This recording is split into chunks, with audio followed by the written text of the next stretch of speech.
Gracias a la Corporación López Valencia por esta nueva oportunidad. El día de hoy vamos a hablar acerca de la prueba, ¿sí? La prueba que tiene un alto de importancia en todo proceso judicial o administrativo. Y es importante poder abrir el debate y poder conversar acerca de aquello, ¿no? Ante eso vamos a tratar el día de hoy dos temas importantes, como es la introducción al razonamiento probatorio y los aspectos generales de la prueba. Entonces, para hablar de esos dos temas que son muy importantes, ¿ok? Para hablar de esos temas que son muy importantes, vamos a hablar primero acerca de la introducción al razonamiento probatorio. Esta introducción al razonamiento probatorio, vamos a decir que ¿qué es la prueba? Por un lado, en un proceso judicial o administrativo, y decimos que la prueba en un proceso judicial es la necesidad que ampara una demanda o una acción, o es la necesidad que ampara una solicitud, un derecho de petición. Y esto lo podemos ver en el ámbito judicial o administrativo, porque dentro de los procedimientos administrativos hay una etapa que se llama reproducción de la prueba. En ese sentido, todo reclamo, toda petición que realiza una persona, un ciudadano, la prueba es fundamental para poder nosotros tener el resultado de lo que queremos. Si nosotros no aportamos pruebas dentro de un procedimiento, no vamos a tener los resultados que esperamos. O si no aplicamos correctamente la formulación y petición de pruebas, vamos a tener inconvenientes dentro de los procesos administrativos. En ese sentido, para hablar acerca de la prueba y lo que conlleva acerca de la prueba, vamos a hablar nosotros acerca de los principios procesales que involucran la prueba. En ese sentido, el Código Orgánico Administrativo ha incorporado en su artículo 27 el principio de verdad procesal. Este principio de verdad procesal se marca básicamente que dice que no solamente se puede exhibir hechos notorios o públicos, sino que las pruebas tienen que versar sobre las actuaciones de las partes, de los litigantes, de los que incorporen al proceso como prueba. En ese sentido, el principio de verdad procesal es muy importante y partimos de ese principio porque el artículo 27 del Código Orgánico de la Función Judicial lo pone como norma a regir en las conductas de los señores magistrados, de los señores jueces, dentro del ámbito de su trabajo. Entonces, como vemos que el principio de verdad procesal es un principio muy importante, también tenemos que es relacionado a eso el principio dispositivo. Entonces, ¿por qué nosotros hablamos del principio dispositivo y que tiene relación a la prueba?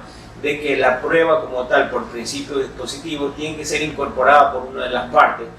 En el ámbito judicial, cuando se realiza una petición, en ese sentido es que si una persona realiza una demanda, ¿sí?, tiene que incorporar en su demanda las pruebas que va a hacer reproducir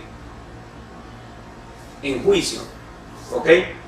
Y puede ser de una u otra de las partes, claro, porque una persona al proponer una demanda incorpora la prueba de acuerdo al artículo 142 y en la contestación de la demanda de acuerdo al artículo 151 tiene el derecho de aportar pruebas y contradecir lo uno de lo otro. En ese sentido, el principio dispositivo, la doctrina establece de que las pruebas en un proceso judicial deben ser incorporadas por una de las partes, porque existe un tercero que es el juzgador. Y aquí valga la aclaración, ¿no? Hay procesos judiciales que lamentablemente los jueces en la República del Ecuador de oficio solicitan para aclarar el panorama. Claro que el Código Orgánico, el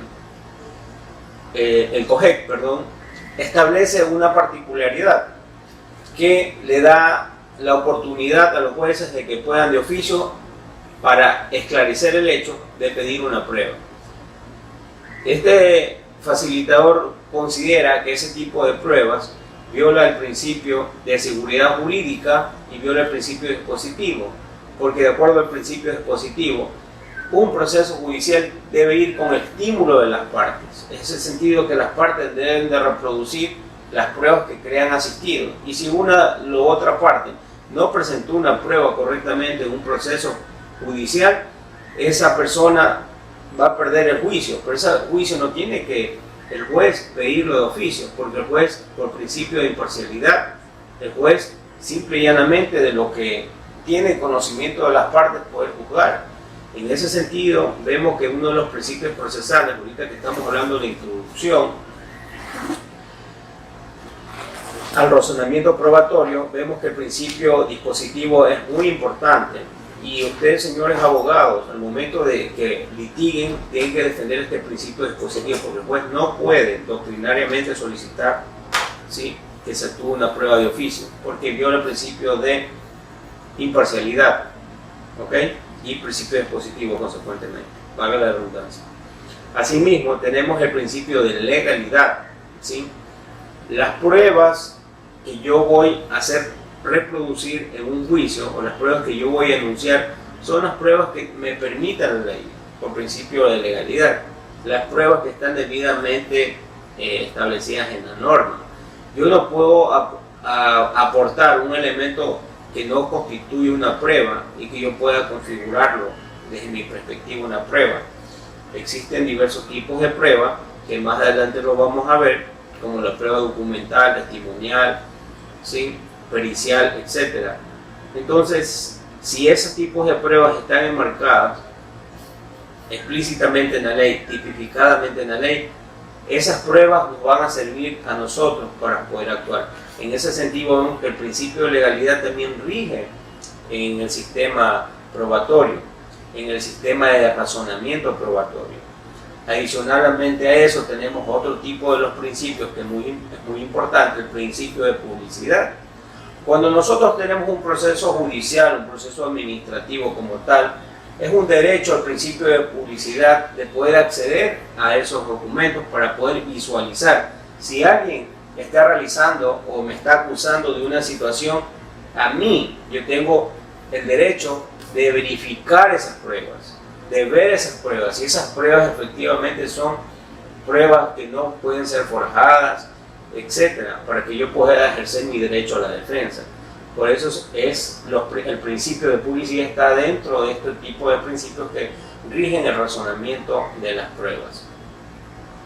Ahora bien, asimismo, aparte del principio de publicidad, también tenemos el principio de contradicción y réplica. En ese sentido, es algo consecuentemente al principio de publicidad.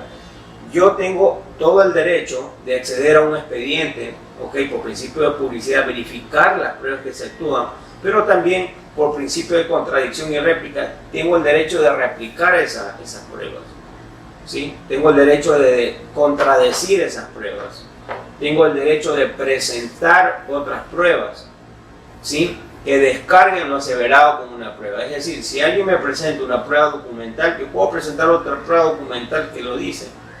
Me dicen que presenta una prueba documental que yo dejé de hacer esto, pero yo presento otra prueba documental que sí hice, entonces neutralizo el tema. Por eso rigen dentro de los principios procesales de razonamiento probatorio estos principios, que es el principio de publicidad y el principio de contradicción y réplica, para replicar lo que dicen contra mí por principio de igualdad ante la ley. Asimismo tenemos el principio de conducencia y pertinencia de la prueba. Estos tipos de principios sirven básicamente, y de acuerdo a lo establecido en el COGEP, sirven para que exista que la prueba que aporten las partes dentro de un proceso sea conducente sobre lo que se litiga y que sea pertinente de lo que se litiga. Yo no voy a presentar una prueba que sea incongruente, impertinente, etcétera, que no me ayuda a un proceso, que no me ayuda en un proceso.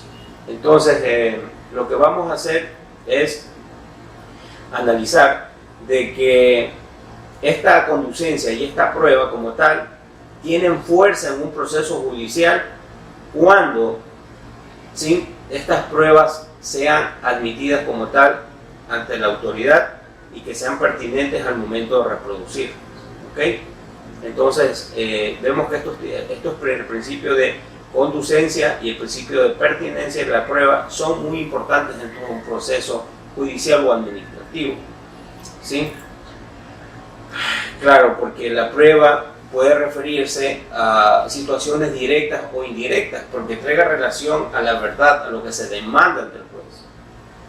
En ese sentido vemos que como introducción podemos decir que los principios de razonamiento de la prueba son muy importantes y hay que tenerlos muy en cuenta para efectos de nosotros plasmar estos principios al momento de realizar una demanda, un derecho de petición, un acto administrativo o circunstancias que nosotros queramos realizar un alegato o que queramos nosotros hacer una contestación a la demanda, una demanda o en su defecto hacer una reconvención, ¿sí? Es importante tener en cuenta estos principios porque de estos principios nacen otras circunstancias probatorias. De estos principios básicos van a salir situaciones que me van a mí a permitir a mejorar mi trabajo de forma de cómo litigar.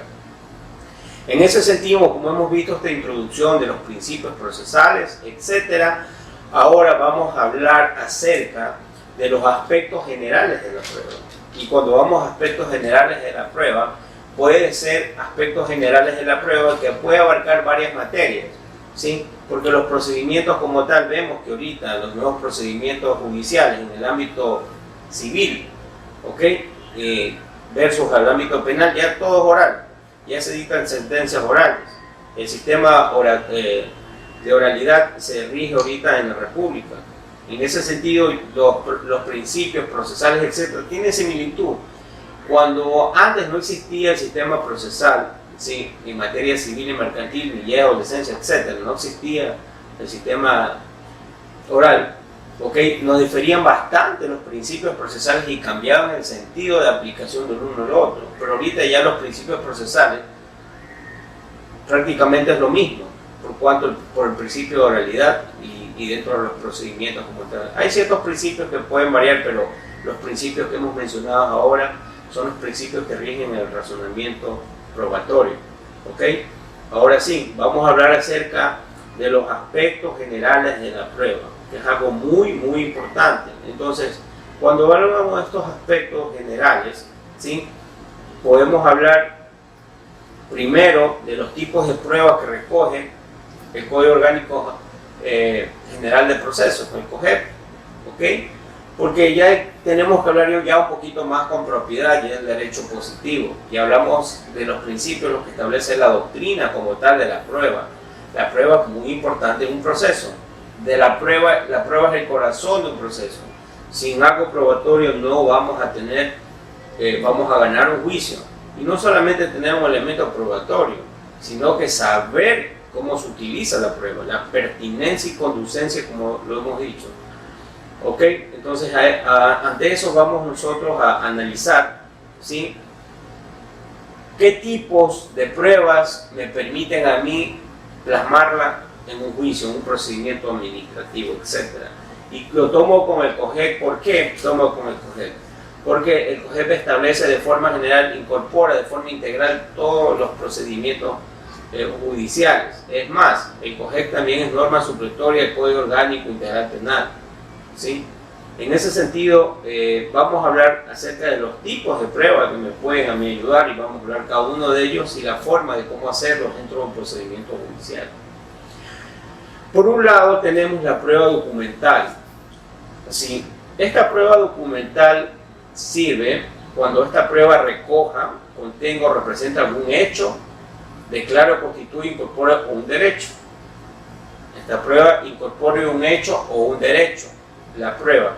Las pruebas documentales se dividen en prueba pública y privada. La prueba pública como tal es la emitida por los órganos del sector público, que dicho sea de paso, es el funcionario público que da fe pública al documento y ese documento lo puedo hacer valer en juicio. Asimismo, las actuaciones del notario revisten sobre acciones de situaciones públicas, por eso que el Código Orgánico General de Procesos establece de que las actuaciones, escrituras protocolarias del notario se constituyen escrituras públicas. Entonces, y de acuerdo a la Constitución del 2008, las funciones del notario tienen carácter de servicio público, de función pública, etc.